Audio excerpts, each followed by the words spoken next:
In the grand tapestry of prophets, there are names that resonate with a unique power. A power tempered by wisdom. Sulayman, known to many as Solomon, is one such name. He was more than a king.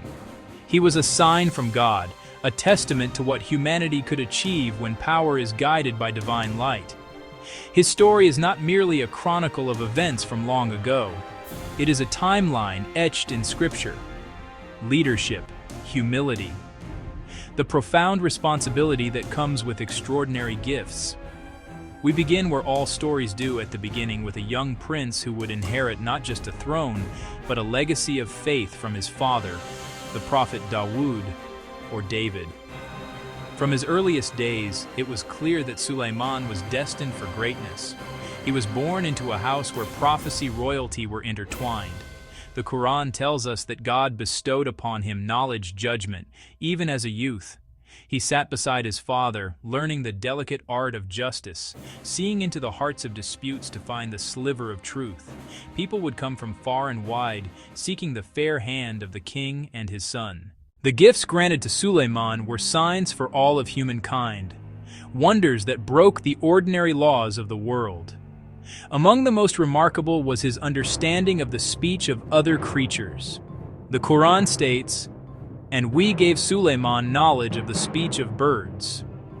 Imagine a world where the chirping of a bird is not just a sound, but a conversation. Where the rustle of the wind is not just a breeze, but a command waiting to be given. This was Sulayman's reality. He could hear the warnings of an ant, the reports of a hoopoe, the silent pleas of all living things. It was a gift that fostered in him a deep and abiding compassion for every part of creation.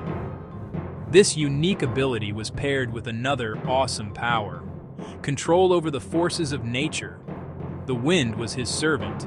At his command, it would carry his throne and his court across vast distances, a journey of a month completed in a single morning or evening. His palace, a marvel of engineering and art, could be transported as if it were a ship upon a gentle sea, moving wherever he directed it. The vastness of Sulayman's kingdom required a constant flow of information. He would often gather his armies for inspection, armies of men, armies of jinn, armies of birds. During one assembly, he noticed a missing member of his avian court.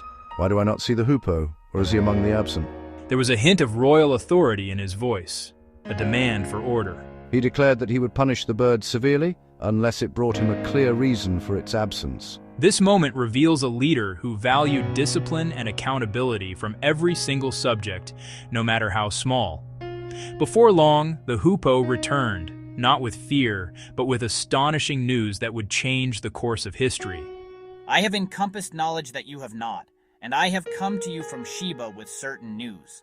The hoopoe described a powerful and wealthy kingdom ruled by a queen, a woman who had been given everything. But there was a problem. She and her people were prostrating to the sun, turning away from its creator. The bird, a humble creature, had recognized this fundamental error, presenting a challenge of faith directly to the great prophet king. Intrigued and wise, Sulayman chose to verify the report. He did not act on hearsay, even from his trusted avian messenger. He penned a letter, noble and direct. It began with the name of God, the most gracious, the most merciful. The Queen of Sheba was intrigued by the letter. She decided to test Sulayman's wisdom and power. She traveled to his kingdom, but before she even arrived, Sulayman sought to show a sign that could not be denied. He turned to his court And asked, which of you can bring me her throne before they come to me in submission? A powerful jinn offered to fetch it in the blink of an eye, but one who had knowledge of the scripture said, "I will bring it to you before your glance returns to you." And in an instant the magnificent throne of Sheba stood before Sulayman. This was not a display of personal pride, but a demonstration of God's power meant to guide the queen's heart. When the queen arrived, she was shown a palace of breathtaking beauty. One wondrous feature was a courtyard paved with polished glass, so clear and reflective that it looked like a vast expanse of water. As she entered, she instinctively lifted her garment, thinking she was about to wade through a pool. It is a courtyard paved with slabs of glass. In that moment, the queen realized the limits of her own perception.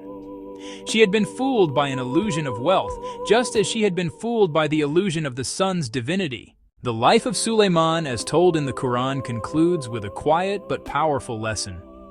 Even a prophet king of his stature is mortal.